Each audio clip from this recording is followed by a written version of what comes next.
Thank you for joining us today.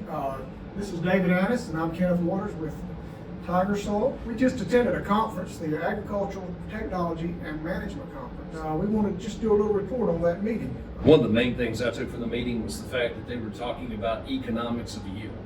And what they're looking at is making sure that if they're trying to push yield to a certain point, not to push it so far that they're spending all their profit trying to make the yield. They want to take a look at that line between economic yield and maximum yield. They had inputs and data showing that they could increase yield substantially. But what was happening is it gets to a point where that increase in yield did not pay for itself.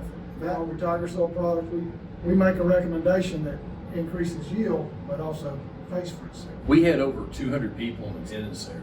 Primarily, we were looking at researchers and consultants, a few farmers thrown in. One of the things that I found when I was talking to the researchers is they were pointing out that soil test sulfur levels are dropping year after year, and whatever they try, it's not working to build sulfur in the soil. And this is one place that I think that Tiger-Sul's products can really come in. There was one of the researchers that actually presented the effect of the Clean Air Act. It has basically eliminated atmospheric sulfur deposition on cropland. That is the cause of the lack of sulfur we're seeing now on the crop.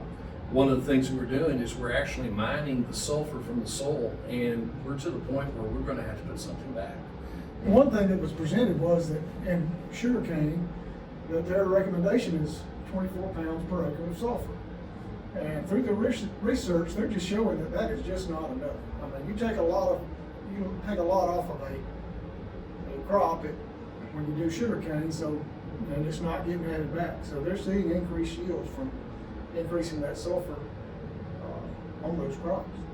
They're also seeing an increase in sulfur need in all the crops in Louisiana. And they basically had breakout sessions on cotton, soybeans, and sugarcane that presented on the crop protection products and also the fertility and the testing that's been done. It was very informative. We really appreciate you joining us today, and we want to thank the Louisiana Ag Consultants Association for putting on this meeting.